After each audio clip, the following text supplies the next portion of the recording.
Sweet. Cool. Oh, we'll make a start. Just waiting for this to click over. How you going, Angus? Yeah, good, bro. Yourself?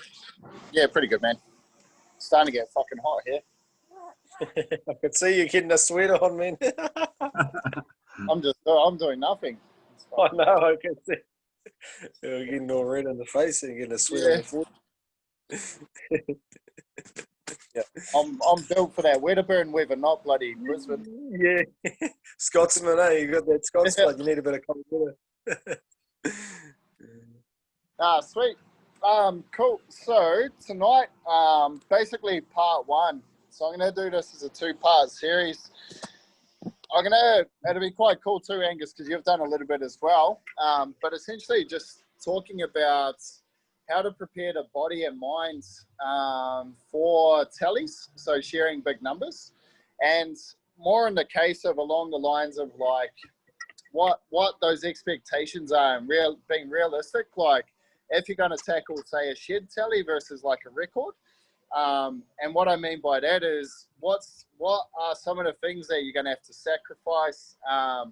What are some of the things you're going to have to take into account in regards to, you know, like the preparation and sort of what you go through, the loneliness, the fucking times you're all out there by yourself, wondering if it's going to happen, and all of those sort of things. So I might just kick it over to you, Stace, and you can sort of tell us a bit about your journey, and then maybe we can just shoot you some questions.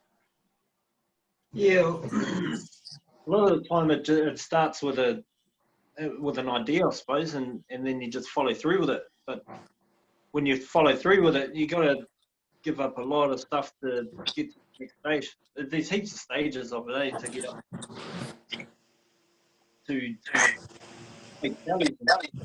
Big tally to someone could be 300, and a big tally to another person might be 900. But in both instances, it starts with an idea, and then the hunger for it, and then the drive to achieve it and give up certain things along the way. And just like doing your first 100, you know, you got to get to a certain pattern, get your gear to a certain standard to be able to achieve that 100. Each 100 you go up, it gets more and more intense. You got to be more and more crucial on every aspect that you're sharing, whether it's fitness, whether it's your gear, whether it's the type of sheep, or whether it's your psychological thinking. So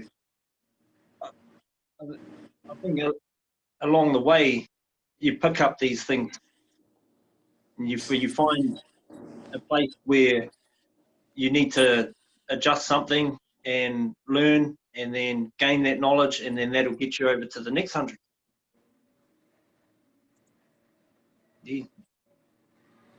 Yeah, for sure. And I guess along the way, bro, like what are some of the things that you probably didn't expect that you had to actually adjust and change along the way? Stuff I didn't expect. I didn't expect an unground cutter can't shear 168 a run. But I think you definitely expect the unexpected all along. All along. I don't think you can. I mean, you don't set out to do 900 on your first day, but I don't really not expect anything. I expected it would be sore each 100. I expected the intensity and all that jazz. I guess getting right up to the 700 on use and stuff like that, I kind of didn't expect that such small things could affect such a big day. Yeah. Sometimes it could be one missing key ingredient and you're bugging. Yeah. What do you reckon, like, in regards to that, bro, what was like the one thing?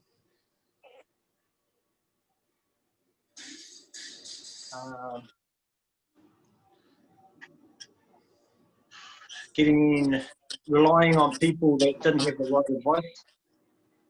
Yep. Just because you got a big name doesn't. Just because you've done a few, it doesn't mean you know how to run them. Yeah. Yep. Yeah. We put our trust into a big name and it didn't come through for us, and so on and so on. Sure. Yeah. I guess that's probably one of the, like, being involved, I guess, with a few of them now, and like the stuff we've done stays over the time and seeing different things.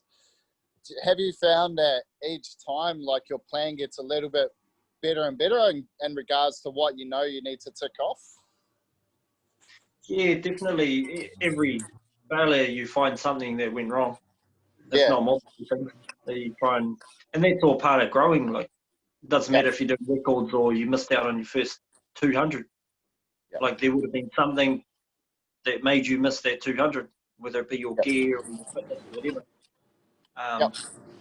Yeah, you always find something wrong. I'm not sure if anyone's had a perfect record or perfect day when they've done a big tally. Yep. Yeah, for sure. There's always something, eh? Yeah, definitely. And I guess, and it's up to yourself as well. Like, you can be, sweet ass, or you can be real meticulous on everything. Yep. Yeah. So that's up to the individual how much they want to improve as well. For sure. Yeah, for sure. And leading up to them, what are some of the things that, I guess, from let's say from the first record you've done to the more recent ones, was there something you did, like in the first one, I guess it was the unknown? Yep. So like going into that, you probably didn't know much, but then like later on down the track, you had a fair idea of what was going on. In regards to that, what were the big differences? Like preparing, like what did you know you needed to prepare and things like that? Just having the right team around you. Everyone filling those gaps, and everyone that's in that gap is the best person in the country for that gap.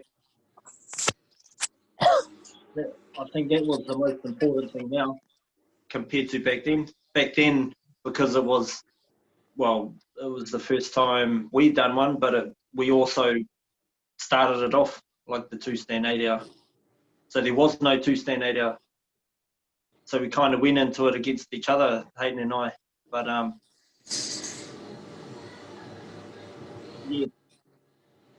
yeah, that's cool. And how do you find like the difference between a solo and like a team tally? Team tallies are way more fun. Yeah. There's a lot of banter there, and if you've got mutual respect for each other, like you'll egg each other on all the way. Yep. You see some of the multiple records, and there's a bit of friction within the camp, because everyone gets tired after 6 months training. If you're not watching what you're eating and doing everything correctly, everyone gets tired and on each other's nerves. But if you can keep that mutual respect between each other and work as a team and do this as like the aim tally, not your individual tally, like we're doing this as a team and the aim tally is what we're after, then as a team, then the teams are way more fun, I reckon. What do you reckon, bro? You done a team, Angus? Yeah. Ours was a little different because we were like it was just the crew who worked together anyway, so it was sort of like it wasn't like we were a bunch of mates who all went to work for the same contractor. Like we were all working there already, and then it happened, so it was kind of different. Yeah. But no, well, yeah, I think it was good, and it was everyone had their strengths and weaknesses, and everyone sort of had their ideas about how they were going to do, and in their own mind, and then, but on the day, man, like this, you're not even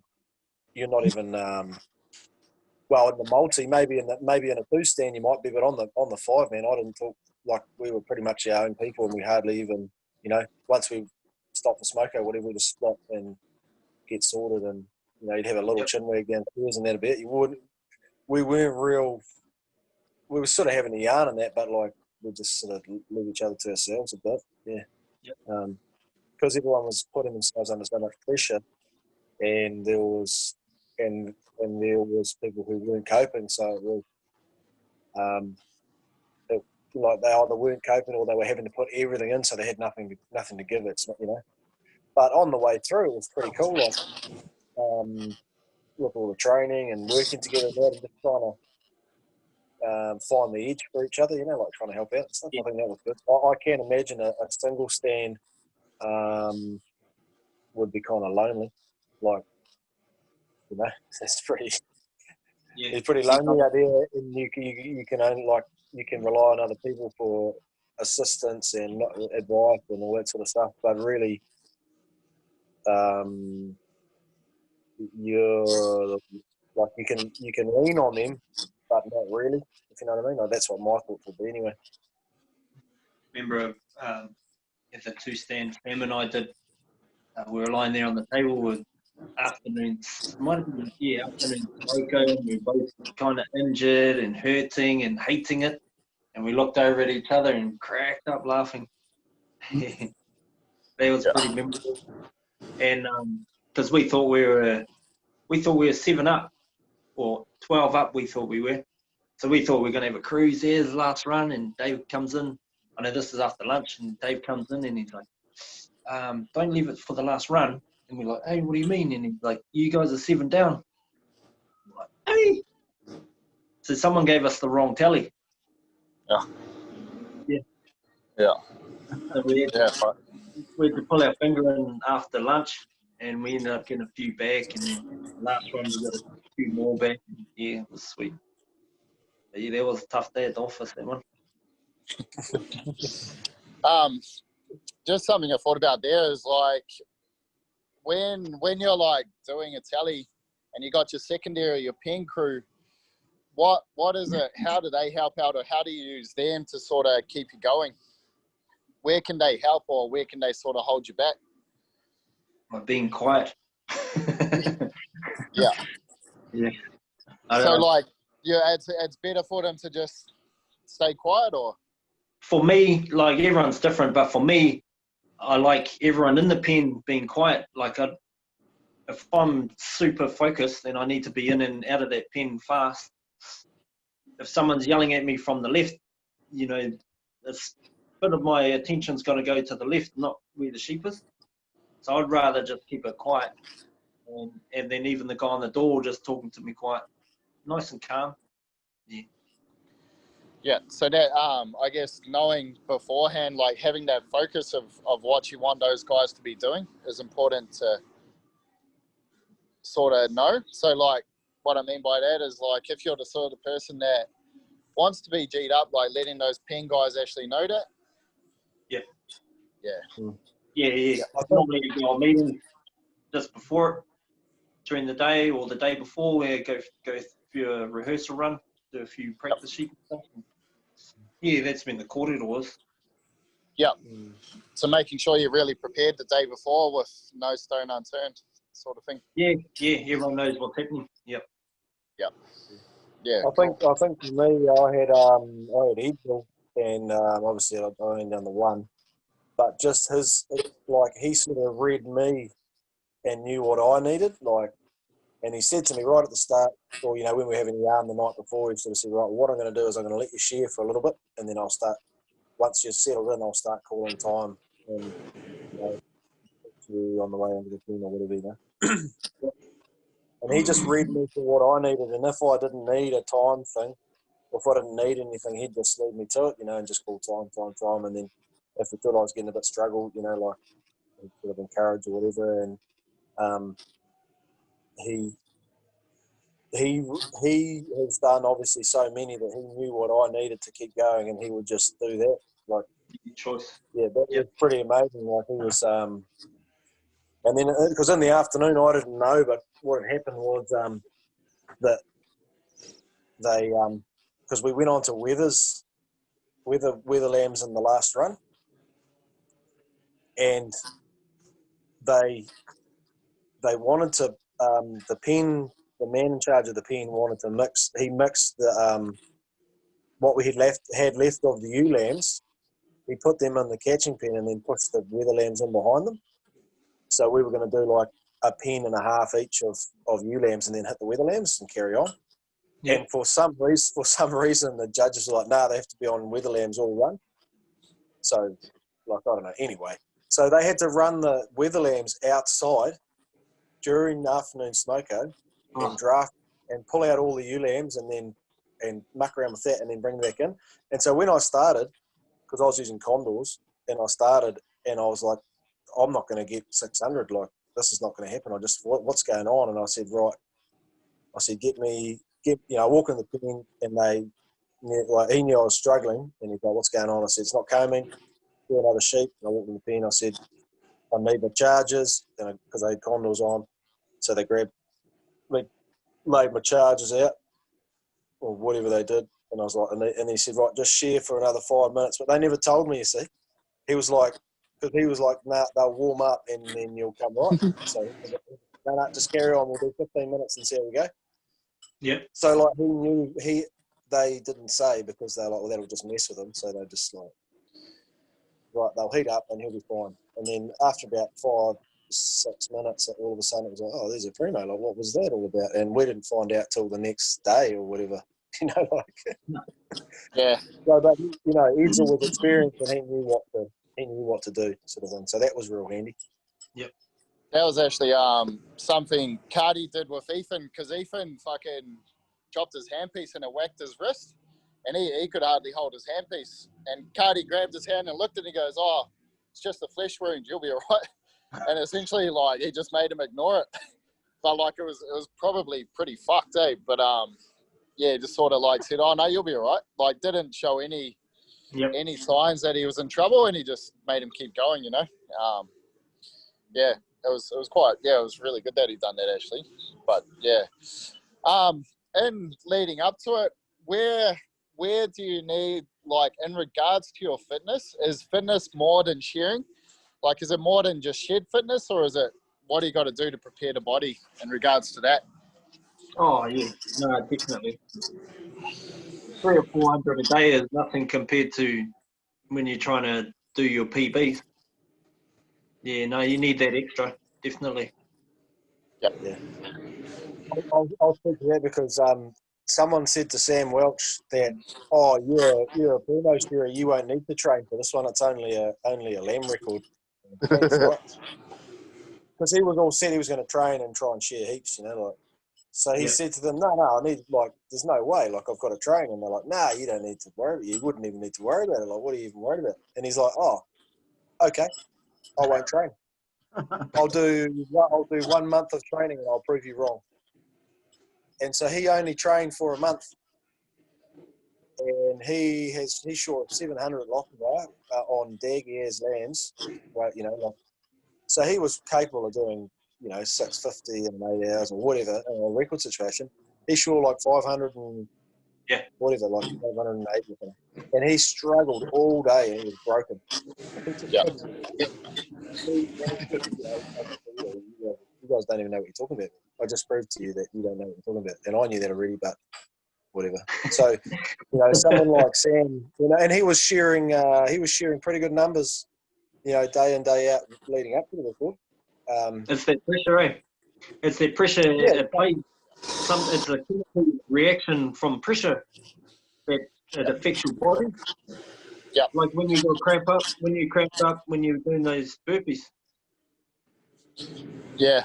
Yeah. When you went for that burpee record, it was because you're nervous. That pressure, it's conditioning to the situation. And that's what I'm going to do in, like, part 2 of this next week, is because that's one of the biggest things I learned. And it's a lot of stuff I've learned over time is you can be extremely fucking fit, but as soon as you get under those bright lights, it's a different ball game. And that's where it's like your fitness can be as high as it possibly can, but if you're not conditioned to the environment, that's when you can really struggle. Because it's just, people don't understand what pressure does, eh? And it's like, and you're also like, if you've never had a second where they're constantly telling you something like, oh, you got to concentrate on this, you got to concentrate on the time, you're not just shearing sheep, you're trying to focus as well. And it's a whole lot more mental energy. And if you haven't essentially practiced that or done, that's probably why guys are their first tally, it's always way harder. But once you've done one or two, you're probably a bit more conditioned to the environment. So you understand that, just on that focus thing, I know, because Sam, anything I'm going to tell you, basically, I learned off Sam. He's fucking unreal, that guy. He said, because we're talking about like CrossFit and all the different styles of training for shearing, and for records, and specifically for records. And we discussed, and he did some investigation into it, and he said that doing those other types of fitness is good. It's fine. It'll get you really, really fit, but you won't gain the ability to focus for long periods of time on a mundane task and have to try and perform at your peak for a long period of time just doing nothing. Right? And that, like going for a 40-minute or an hour or a 2-hour bike ride or whatever, where you're trying to set into a rhythm and have your heart rate at a specific rate and try and do all that sort of stuff. Once you hit those records, well, when I say those records, once you hit your record, I'll say that because I've only ever done one, you have to settle into it confidently, knowing that you can hold that for the entire run without breaking focus. And if you can't do that, if you haven't practiced that by doing that long, slow, boring stuff, you can't hold it. If all you've done is 20-minute CrossFit sessions, man, you're stuffed. Like, well, that unless you're exceptional, like if you haven't practiced it, you're not going to do it. And that was like some of the stuff we done last time. Stuff stays like those real long ones, like those hour and a half, 2 hours. Like you just got to do it. It's like one of the fellas, Jamie, I think he's on here at the moment, but he's up to about 90 minutes on the rower at the moment. He's like about half an hour in, you're fucking hurting, and you just got to sit there for that another hour. And if you haven't done it, it's more of that mental conditioning of being able to repeat the same thing over and over and over. And also it's just like, because you're shearing all day anyway, so your fitness to shear for 2 hours is there. But when you're at that peak, it's a completely different thing because you've got to focus. So it's like you really got to bring that into your training. And I think that's why there's so much more to the preparation in terms of the mental game as well as the fitness, eh? And it's,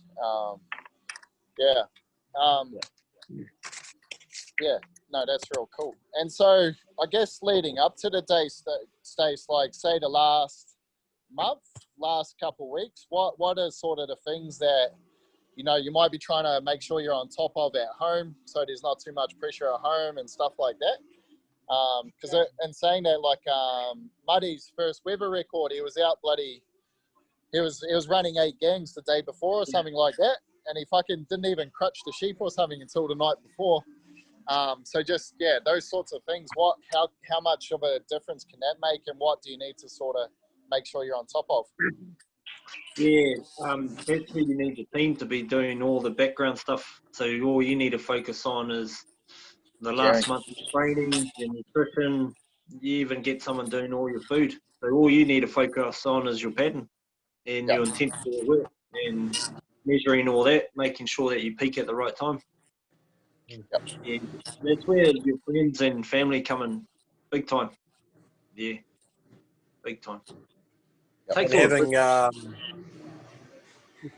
someone who understands all that in charge of it, so you don't have to be. Yeah. Like as on the team one, we did nothing. Sam and Emily did everything. We didn't have to think. But it was well, that's what Yep. that was it. Like Sam and Emily sorted everything out, and Yep. I've always had Siri follow me around, and she's done all my food, so I can come home from work, chuck my gym gear on, bang, I'm gone. Come home, my washing's done, all I have to do is grind, and tea's ready. And intake. It's athlete mindset, eh? Like it's more your job is to perform from that point out, where it's like you do your shearing, you do your training, you do your gear, and that's all you got to do. And that has to consume you for that period of time.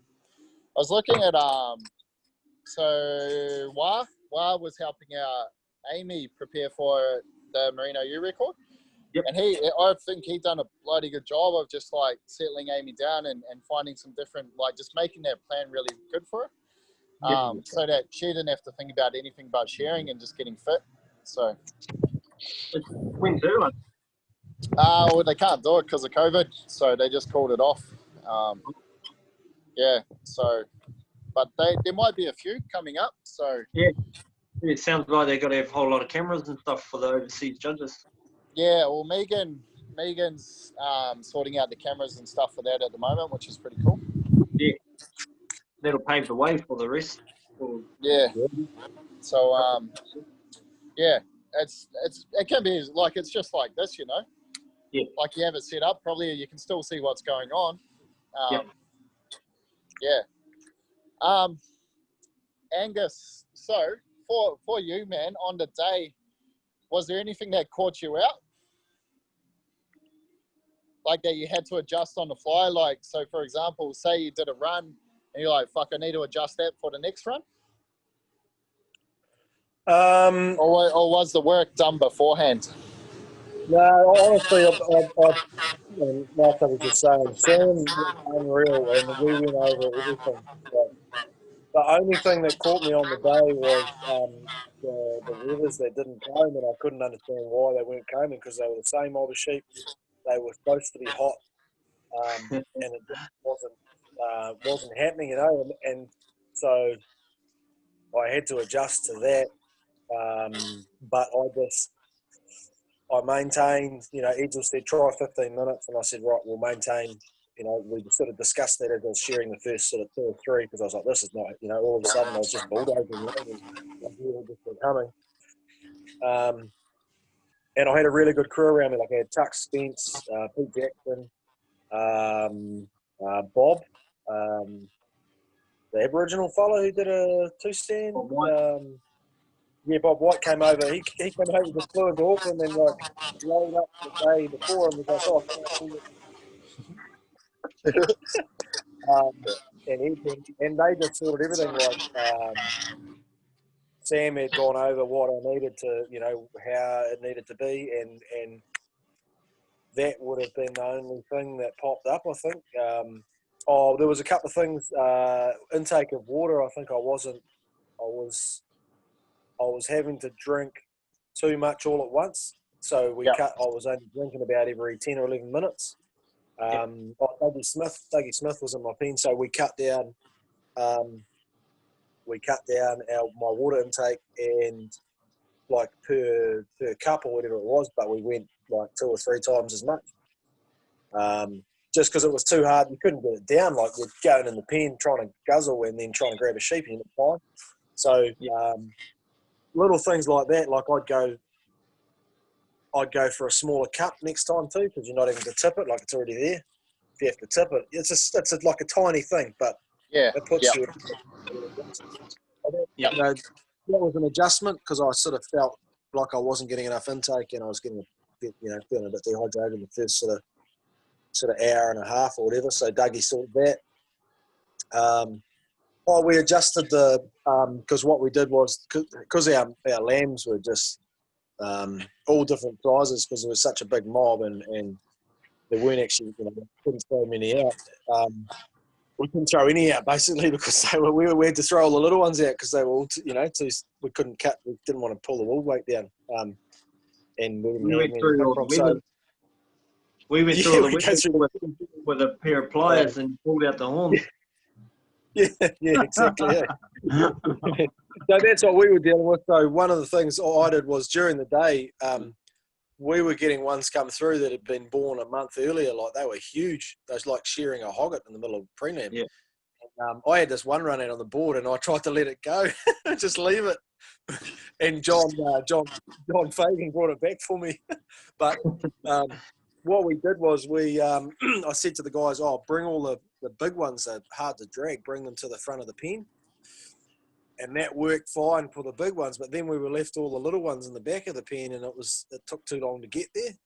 So I think what Tux did was he pushed the big ones to the front of the forcing pen, and then when he pushed them in, they pushed all the little ones forward, and so you'd have big at the front of the pen, small in the middle, and big at the back.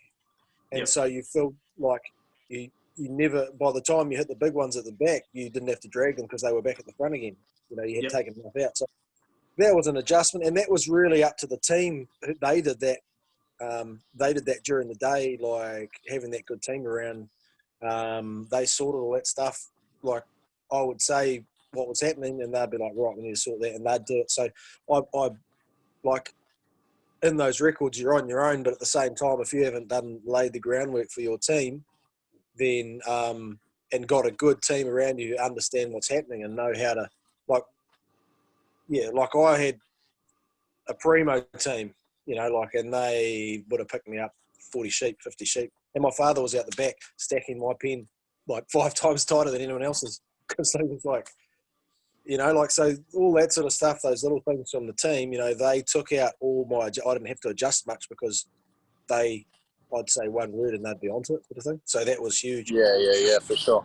Yep, that's cool. That's real good. What about you, Stace? Anything that caught me by surprise? Yeah. Oh, shit, there's been so many. Oh, man. There's been so many. You name it, I've had it happen. Yeah. I had a tendon run. I blew my hand up. That one with Sam, and the tendon was coming out through the top of my hand. And I couldn't hold my handpiece. Yeah. That was from the first run. So after that, that's what I mean. Like it was a hard day at Dolphin. No, there's been heaps, bro. Oh, I've cut myself. Had to stop for maybe 40 seconds to patch that up. I've had machine breakdown, cut out 28 times in the first run, trying to do 700. There was the lifter. There's when the brand new lifters come out, and I used one of them, and my gear just wouldn't cut. Then I'm trying to chuck a 105mm comb at it as fast as I can, and it was cutting the machine out. The sensor was too sensitive. Yeah, so that's what happened. What else? I've had the dehydration. I've had the point where this was the second one I did. It was the first 8-hour U record I did. I think I did 570 something, and I missed out by about 3. But what's his name? Who's got the 9-hour? Matt did it the day before me, and he beat it by 7 or something. And then I went, and I think I was 3 behind him. But I ended up, previous to that, I had a back injury for 14 weeks. I had to lie down, and so I couldn't train. And I didn't want to give up on my dream, so I ended up training for 2 months for that, coming into summer. And I wasn't fit enough, and then we had a real wet winter, and the sheep were just way too coddy, and I ended up getting severe dehydration where I could only see like that much out of my eyes. Everything around it was black, and coming into the last run, that's all I could see while I was shearing. And I lost about 5 nails or something, 5 toe and fingernails from not enough oxygen to my fingertips. I almost died that one. That one almost killed me.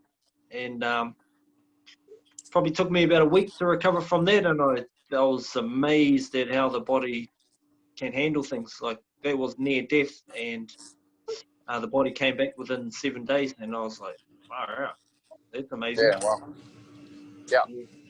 That's fucking crazy, eh? Like, I was gonna say, like, how long mentally did that take to recover from, or was it you were surprised that the body came back so quick? Oh, both.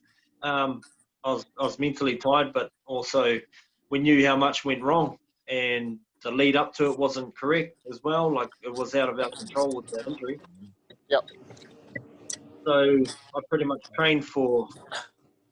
I think I went again 11 months later, and I think I trained for 8 months for that one, for the next go, and beat it by 25. So yeah, I was pretty happy with that. Yeah.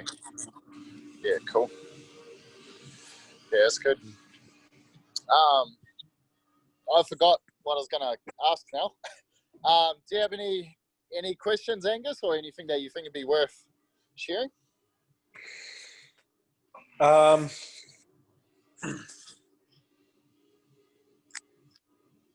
think that if you're wanting to go for a record, you've got to be prepared to sacrifice a lot, and the people around you've got to understand. They have to understand it, because if they don't understand it, they won't appreciate it. Yeah.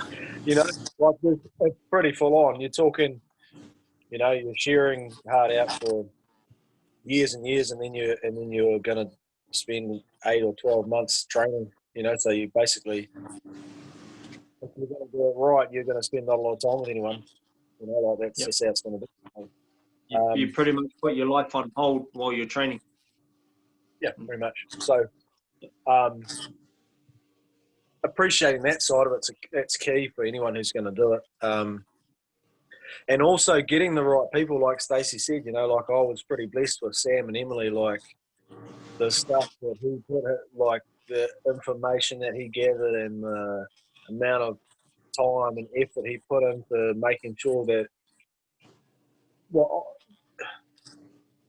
I was probably he was when it was me, Caleb, Peter, Rich.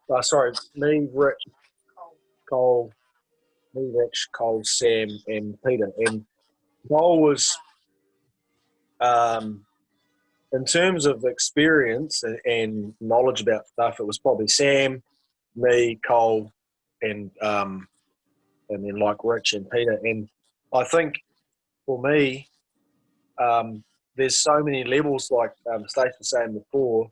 There's things you can't learn until you've learned the thing before. So, like, all the boys were saying how many they were going to do, but they didn't really understand that you still had to keep a standard.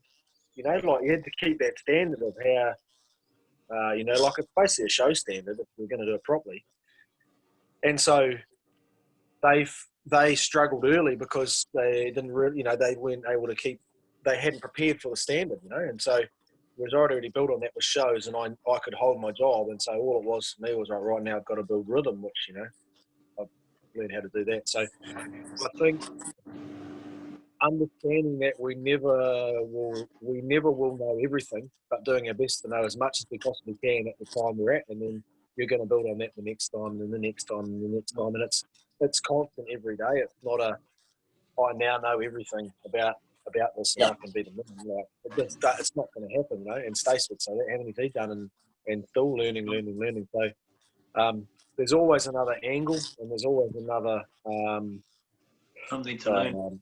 Yeah, there's always more to learn, and another way to do something. You can always have another crack at it some other way. And I really, like, anyone rings me up and says to me, I'm, you know, talking about records, that I just say, look, you can talk to me all you like, but, you know, ring my mate. He, you know, like, you get another 500% out of him. Like, you know, if you really want to do one, he's the guy to go to. And and I think that's key. And getting those people around you, making sure they understand what they're confident what they're doing. You know, if you're going to have someone look after your gear, you need to be able to, he's not just a mate, he's the guy who knows how to grind. You don't want the fellow who doesn't know how to grind, because, like, like that would be crazy. So, know, and the guy who knows about numbers and stuff, well, you want him on nutrition or whatever, like. And so doing that is all really important, having everyone on their strength, and then they can lift you up above, like, you get more out of yourself because they can give you more, sort of thing. So I think that team is really, really important. And that happens from day one, like your physio or your, whoever you're talking to about your gym work, and your mentors you're looking to for pattern and gear and hand pieces and combs and cutters and grinding and just everything. You've got to have the best of the best that you can, because that you're only looking for this much on the top, Yep. So if you miss one little thing, well, you might have not wasted it, but you might have lost that little bit, and all of a sudden you're, like Stacey said, you're 3 sheep behind, and that's a pretty tough break for all that effort. So that's key if you're going to do it another bit. No, pros, not bros. Yeah. And it's like, it's focusing on the process over the outcome, eh? Yeah. So like you can say, I'm going to go shear 700, but if you don't break down each point that you need to do to shear 700, you're never going to do it. Yeah, and that's part of appreciating it. Finding out all those. That's part of appreciating it, because you've broken down all those steps to get to it. Well, breaking down all those steps to get to where you want to be, to get up to the whatever tally. If you can go through all those hardships to get up to those tallies, that's where your appreciation comes through that process. Yeah, 100%. Yeah. If you can fall in love with the process, if you can fall in love with the process, it makes everything else pretty easy. Yeah. And I think early on you've got to know who you're talking with and trust them, because it takes a while for things to happen. And if you're impatient and you don't trust the person you're getting your information off, you're going to bounce around and end up losing 3, 4, 5 months of training or whatever it is, because you haven't settled in, Yep. So I think getting that confidence early that you're going to trust this, whatever it is you're doing, and that's what you're going with. Otherwise you'll lose continuity and can't, you lose all that time. Yep. 100%. Yep. Stace, if you were to have 3 to 5 things that you knew you had to have in place for your day, what would they be? I think the main thing is having the best sheep in the world. Yeah. That makes your job a lot easier. Then you're going to have the best shear in the world. Yep. And you have the best mental state in the world.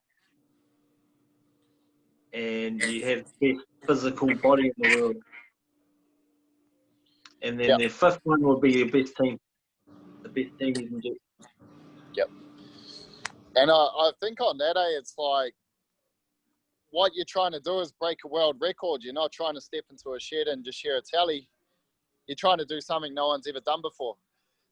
And it's like, and you want to you want to go as far as you possibly can.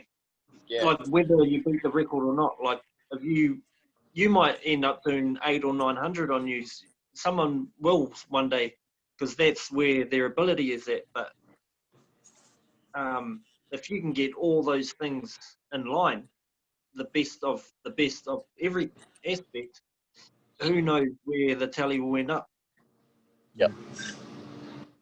Yeah, 100%. And I think that's a mindset too of like, nah, I'm going to fucking make sure every little point is the best it possibly can be. Because we're like, I think like you guys said, hey, once you get to that point, you know the appreciation of what's actually involved.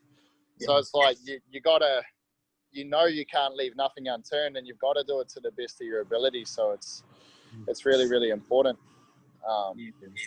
Yeah. No, that's fucking cool. Yeah, I think, do you guys want to say anything else?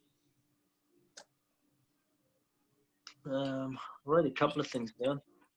If you're saying, if a guy wanted to go and do a tally, other than what you've already said before, like where would the first thing you would do? What would be the first thing? Start early. Yeah. Time, eh? You can never get it back. If you leave your training, say you're going to start at 12 months and for whatever reason you start at 11 and you've lost a month of volume, and because that the long, slow distance training, that's what we did at the beginning, the longer that can be, the higher your peak. And so if you decide you're going to start, at 4 months or whatever it is, get those measures right, and you need to be lining it all up and starting at the optimal time, whatever you decide that is, whoever's training you, so that you can you can climb to the highest peak. Otherwise, and it just gives you time. If you lack time, it's very unforgiving. If you've got more time, it's less stress. And you can on you if you leave it too late. That's right. And if you have a wee injury or something and you've started real early, then it's not too bad. You can come right. And sometimes if it's your first one, you're likely to get an injury. Something's likely to go wrong. So if you start in early, it gives you time to recover, and you might get the flu for 2 weeks. Yeah, definitely. Yeah. Hey, people definitely underestimate how long it takes to build, like strength and fitness. It's a very, very long time, especially that base stuff, because you have to put in the hours. There's no way around it. And if you've never done any training before and you want to jump straight into 6 days a week or, training every day, you're going to find it fucking hard for a start. So the longer you got, the more time you can put into it, doing the groundwork. And then as you said, the higher the peak. And it's always the number one thing is like, the more cycles of training you can go through, the more you improve. And it's a big process and a long process. And even things like learning how to eat well, that's massive. Like, people underestimate how much the food plays. And like you said with your drinks, Angus, like if you're not getting those drinks right, that's another one, eh? It's all the little things you've got to practice. Yeah, definitely. Times, the more time, the more forgiving. Yeah. Megan. I think Megan's just jumped on. She might have a few questions for you fellas. Hey, Megan. Hi. Hey, we're just about to finish up, but do you have any questions you'd like to know in regards to like tallies and obviously what you're sharing for? Hey? Is it already baked? Oh, we're just about to pull up, but do you have anything you'd like to know in regards to like preparing for your tallies and stuff like that? Oh, I was waiting for it to start, but... Oh, sorry, it was an hour ago, yeah. So. Okay. Is there anything like you are preparing right now that you might have a question on? No, nothing that comes to mind. Yeah, cool. Your team's pretty sharp, eh? So. Yeah. Is there any advice you guys could give her? Go hard. Get who, sorry? Stacey and Angus, is there any you might want to flip it over? Oh, sorry, I can't hear very well. Oh, that's cool. We'll leave it there. Yeah, and I'll shoot you the recording anyway, so. Okay, that'll be good. Sorry, thank you. You're right. Nah, sweet guys. Well, cheers for that. Next week I'm gonna dive into a bit more of the process focus of it. But that was fucking awesome, eh? Like, thanks heaps for your time. Every time I do something like this, I want to go shearing. So, but then I bend over a couple of times and I'm like, that's not happening. So,